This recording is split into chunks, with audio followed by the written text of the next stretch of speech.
Zaratustra e a figura do diabo. Enquanto linguistas e filólogos debatem o conceito de Angra Mainyu versus Spenta Mainyu nos Gathas de Zaratustra, se é que existe mesmo um Angra Mainyu, e enquanto esses estudiosos estão determinando se isso se refere a bons e maus espíritos, ou mentalidades, em comparação com Ahura Mazda versus Ahriman, ou Deus versus Diabo, o público comum é deixado na confusão sobre qual caminho é o correto e como isso afeta suas vidas. Em vez de tentar ter uma abordagem filológica para essa questão, vamos dissecá-la através de uma abordagem espiritual. No entanto, antes de fazermos isso, precisamos definir certas palavras e terminologias. O bem. O bem é qualquer coisa que esteja perfeitamente alinhada com o caminho do progresso natural e moral, ou seja, alinhado com Asha, a retidão. O mal.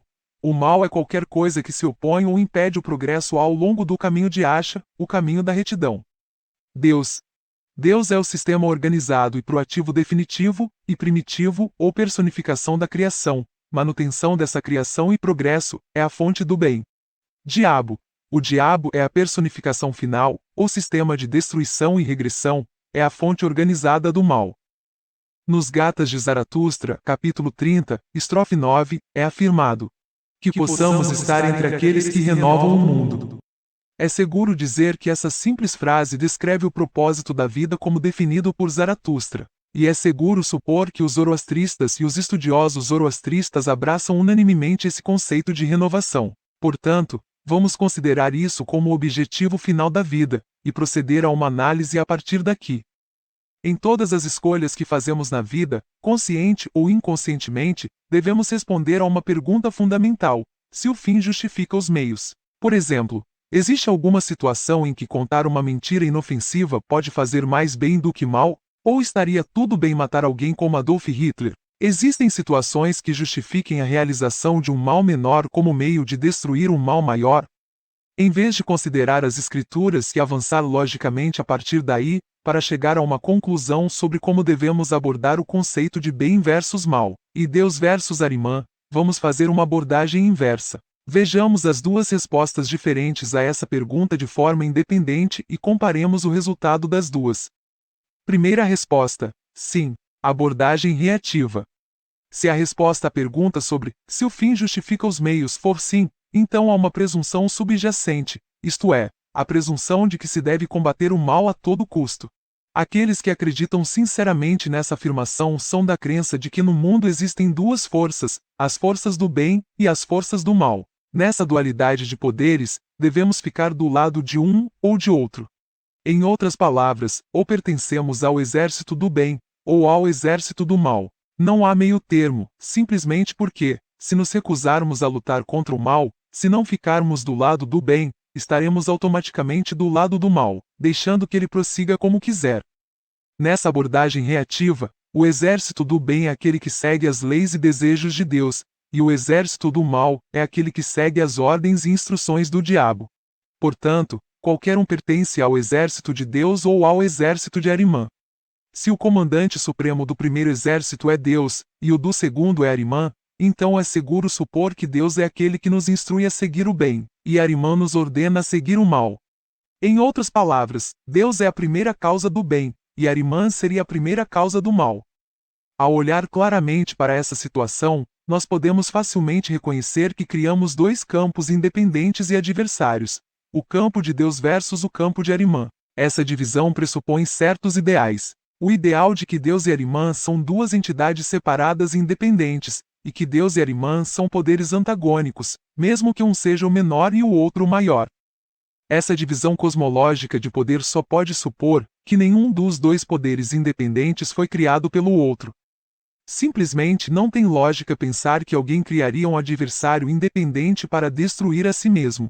Também se pode assumir que existem duas fontes independentes de causa primeira, ou seja, Deus sendo a causa primeira de todo o bem, e Ahriman a causa de todo o mal. Essa divisão, mesmo que um poder seja maior que o outro, só pode existir se houver uma multiplicidade de deuses, ou nesse caso, de dois deuses. Em outras palavras, isso é uma violação direta de uma filosofia monoteísta. Para resumir essa abordagem reativa, podemos apenas supor que nesse sistema contraditório dualista ou politeísta, A pessoa está à mercê de forças exteriores, e por definição precisa reagir a elas de acordo com as instruções e desejos de uma ou outra. Segunda resposta: não. Abordagem proativa. Nessa abordagem, a resposta à questão dos meios e fins é inequívoca e firme. O fim nunca justifica os meios. Nessa abordagem, o mundo externo não é visto como o campo de batalha de dois exércitos, mas apenas como a manifestação de duas condições. Essa abordagem proativa pressupõe que empreender os caminhos do mal constitui um mal em si mesmo. Pressupõe que condições duras e adversas só devem ser atendidas com bondade e construtividade proativa.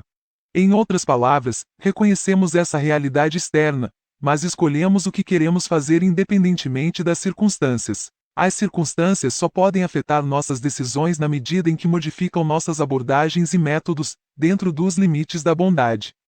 Essa abordagem proativa assume que o bem e o mal são apenas escolhas mentais e morais. Eles, o bem e o mal, são gerados em nossas mentes e em nossas consciências. Se formos sábios, automaticamente escolheremos o bem, e se formos ignorantes, escolheremos aquilo que é conveniente e o mal.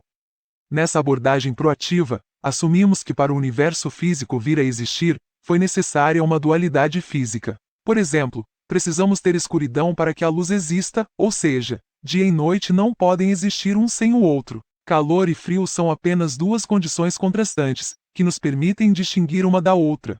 Essa é a esfera física, que é governada por leis físicas. Da mesma forma, há uma esfera moral, com o bem e o mal como condição dualista de seu ser, e essa esfera é governada por leis morais. Deus criou ambas as esferas e ambas as leis. Simplesmente, nós discernimos as condições de cada esfera, e com base em nossos julgamentos, fazemos escolhas. As escolhas que fizermos levarão à ação ou inação, que causarão resultados baseados nas leis físicas e morais. Nessa abordagem proativa não há o diabo, ou Arimã. Existe apenas um sistema de criação ou Deus, que é a primeira causa e criador de ambas as esferas e leis físicas e morais. Quando existe apenas um Deus, então existe o monoteísmo em seu verdadeiro sentido. Para resumir, um sistema verdadeiramente monoteísta exige que reconheçamos o mundo como ele é, e reconheçamos nosso poder de escolha neste mundo. Se nós realmente podemos escolher, nós podemos escolher não apenas o bem, mas também o mal. Se formos sábios, escolheremos o bem, e se formos ignorantes, não escolheremos o bem, mas sim o mal. É com essa sabedoria que reconhecemos que a única maneira de renovar o mundo é sendo proativamente criativos e construtivos, escolhendo o bem. Vejamos agora a abordagem proposta por Zaratustra. No âmbito do Avesta, no Yasna, capítulo 43, estrofe 5, Zaratustra declara que existe apenas um Deus como a primeira causa, o Criador, o Mantenedor, e como aquele que estará lá eternamente, até o fim. Nessa estrofe, na tradução de Firuz Azargoshasbi, nós lemos: Como divino e sagrado eu te reconheci, ó Mazda Hura, quando te percebi como o primeiro e eterno quando a vida começou, e quando tu ordenaste recompensas por bons pensamentos, palavras e ações, e quando tu especificaste através de tua sabedoria que o mal será o destino das pessoas más, e que as pessoas boas colherão o fruto de sua bondade. Assim continuará até o fim da criação. Já na tradução de Dinshal Irani, nós lemos: Em verdade, acreditei em ti, ó Ahura Mazda, como sendo a suprema e benevolente providência, pois eu te contemplei como a causa primordial de toda a criação, pois por tua perfeita inteligência, tu darás justa recompensa por todas as ações, boas para as boas, mas para as más, até o último dia da criação. De acordo com Zaratustra, não há diabo. Somos nós que podemos escolher o bem ou criar o mal. Em outras palavras, o diabo está apenas em nossas próprias mentes. Portanto, se realmente conhecermos a nós mesmos e controlarmos nossas mentes, não precisamos temer Arimã, não precisamos temer nenhum diabo, nenhum Andra Meniu.